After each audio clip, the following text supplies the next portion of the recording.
नमस्कार दोस्तों, आप सबका स्वागत है आपके अपने इस यूट्यूब चैनल पर जयेश भाई जोरदार। दोस्तों, आज का हमारा जो टॉपिक है वो है जीवन कौशल शिक्षा के अंतर्गत चौथा चैप्टर सामाजिक संबंध और जिम्मेदारी निभाना। ये है हमारा आज का चैप्टर। चलिए शुरू करते हैं। किशोर समाज का मेरुदंड है। किशोर के विविध संवेगों की पूर्ति तथा विकास जहाँ समाज में होता है, वहीं समाज भी किशोरों को समाज के लिए उपयोगी व्यक्तित्व के रूप में देखना चाहता है। किशोरों का चिंतन, दृष्टिकोण, आचार एवं व्यवहार जैसा होगा, समाज का स्वरूप भी उसी के अनुरूप विकसित होगा। समाज की समरसता, सहिष्णुता एवं परिपक्वता किशोरों को सृजन का पाठ पढ़ाते हैं। तो चलिए शुरू करते हैं। ये तो था इंट्रोडक्शन। समाज आपसी संबंधों का ताना बाना है। हम सब मिलकर समाज का निर्माण करते हैं एवं अपनी विभिन्न जरूरतों को पारस्परिक संबंधों के आधार पर पूरा भी करते हैं। कोई भी अकेला व्यक्ति समाज के सहयोग के बिना अपनी सारी आवश्यकताओं की पूर्ति नहीं कर सकता। आज समाज एवं समुदाय में रहने वाले लोगों की जरूरतों को पूरा करने में परिवार, पड़ोसी, मित्र, संगठन, संस्था, जाति, धर्म, वर्ग आदि साझा रूप से सहयोगी होते हैं। किशोर समाज के महत्वपूर्ण अंग होने के नाते समाज में अपनी भूमिका निर्धारित करते हैं। जन्म से मिले हुए संबंध जैसे माता पिता, भाई बहन के अतिरिक्त नए सामाजिक संबंधों को बनाने की शुरुआत भी करते हैं। इस तरह किशोरावस्था में आते आते किशोर विभिन्न वर्गों, विभिन्न जातियों एवं विभिन्न धार्मिक समूहों से मिलने जुलने लगते हैं। उन्हें अधिक गहनता से महसूस होने लगता है कि मेरा उद्गम क्या है, मेरे माता पिता की सामाजिक एवं पारिवारिक पृष्ठभूमि क्या है, मैं किस सामाजिक व आर्थिक वर्ग का हूँ। ये सब प्रश्न किशोर के अंदर आते रहते हैं। यह पृष्ठभूमि हमें संबंध कहाँ बनाने और कहाँ नहीं बनाने हैं के बंधन में बांधने लगती है। मोटे तौर पर किशोरावस्था में हमारे रिश्ते आसपास के परिवारों, अपने विद्यालय में पढ़ने वाले विद्यार्थियों आदि से अधिक बनते हैं। इन रिश्तों पर सामाजिक, आर्थिक, पारिवारिक स्थितियों का प्रभाव अधिक पड़ता है। यद्यपि ये संबंध रक्त संबंधों पर आधारित नहीं होते हैं, फिर भी ये संबंध लगातार बदलते रहते हैं। इन सामाजिक रिश्तों का अच्छा व बुरा स्वरूप पूरी जिंदगी पर असर डालता है। हमारी भावनाएं, अपेक्षाएं, रीति रिवाज, परंपराएं आदि सामाजिक संबंधों को प्रभावित करने लगती हैं। कभी तो ये सामाजिक संबंध अत्यधिक भावनात्मक हो जाते हैं और कभी हम समझ भी नहीं पाते कि वे कब टूट जाते हैं। किशोरावस्था में समाज में पाए जाने वाले विभिन्न संबंध पारिवारिक संबंधों के मुकाबले अधिक संवेदनशील होते हैं। सामाजिक संबंध कभी बाधक तो कभी मददगार लगते हैं। कभी कभी सामाजिक संबंधों की प्राथमिकताएं दुविधा में डाल देती हैं। कभी अपने जातिगत व धार्मिक रिश्ते दूसरे जाति और धर्म की तुलना में महत्वपूर्ण दिखने लगते हैं। प्राय यह देखा जाता है कि किशोरों द्वारा महसूस किए जाने वाले जाति, वर्ग, धर्म आदि के संदर्भ में सवाल उन्हें दुविधा में डाल देते हैं। इसका नतीजा यह होता है कि उन्हें समाज एवं समुदाय के साथ समरसता, समानता एवं सहिष्णुता स्थापित करने में कठिनाई होती है। इस संदर्भ में समाजशास्त्रियों के द्वारा किए गए अध्ययन यह साबित होते हैं कि किशोरों के विचार एवं व्यवहार को बनाने में परिवार, मित्र मंडली, स्कूल, संचार माध्यम आदि संस्थाओं एवं समूह की महत्वपूर्ण भूमिका होती है। अगर इन संस्थाओं एवं समूह के द्वारा जानकारी तर्कपूर्ण तरीके से नहीं दी जाती तो किशोर अपने रास्ते को सही ढंग से निर्धारित नहीं कर पाते हैं और गलत मार्ग का चयन कर लेते हैं।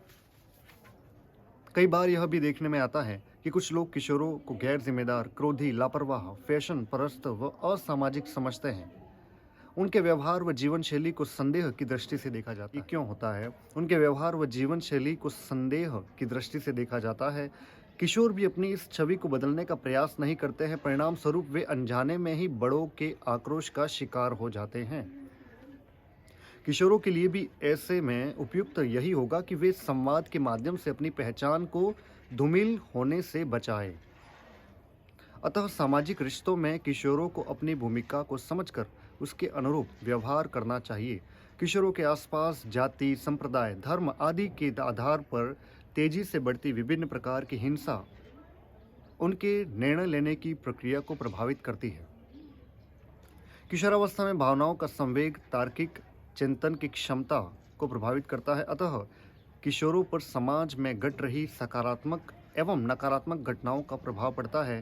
किशोरों पर नकारात्मक घटनाएं व्यापक प्रभाव न डालें और भावनात्मक संवेगों के वंशीभूत होकर कोई गलत कदम न उठाए, इसके लिए ज़रूरी है कि किशोर स्वयं ऐसे विषयों पर तर्क बुद्धि का उपयोग कर बौद्धिक चिंतन की ओर अग्रसर हो। क्या सही है और क्या गलत है, इसका निर्णय धर्म, जाति, राजनीतिक विचारधारा से प्रेरित होकर नहीं वरन तार्किक विवेचना के आधार पर हो। एक जिम्मेदार व्यक्ति के रूप में किशोर को ऐसी घटनाओं की पहचान करना, सवाल उठाना और उचित निर्णय लेना आना चाहिए, ताकि समाज एवं समुदाय के साथ समरसता, समानता व सहिष्णुता में रहना सीख सकें। यहाँ पर कुछ महत्वपूर्ण बिंदु दिए हुए हैं।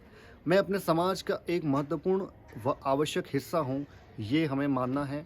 मुझे अपने समाज में स्थित सभी वर्गों, धर्मों व जातियों के साथ सहिष्णुता व सामंजस्य बिठाकर व्यवहार करना है और संबंधों में भावनात्मक तीव्रता अथवा कमी उन पर बुरा प्रभाव डाल सकती है। ये तो थे महत्वपूर्ण बिंदु। अब यहाँ पर कुछ समझने और जानकर करने वाली कुछ बातें हैं, कुछ प्रश्न हैं जो यहाँ पर दिए हुए हैं। पहला प्रश्न है, आपके विचार में समाज क्या है? ये है प्रश्न। आप बताइए कि आपके विचार में समाज क्या है? दूसरा प्रश्न है, आप अपने लिए कैसे समाज का निर्माण करना चाहते हैं या चाहती हैं? इसके लिए आप क्या करेंगे? ठीक है। तीसरा प्रश्न है, आपके आसपास फैली हुई सामुदायिक हिंसा के लिए कौन उत्तरदायी है? आप उसे कम करने के लिए क्या कर सकते हैं या कर सकती हैं? ये 3 प्रश्न थे।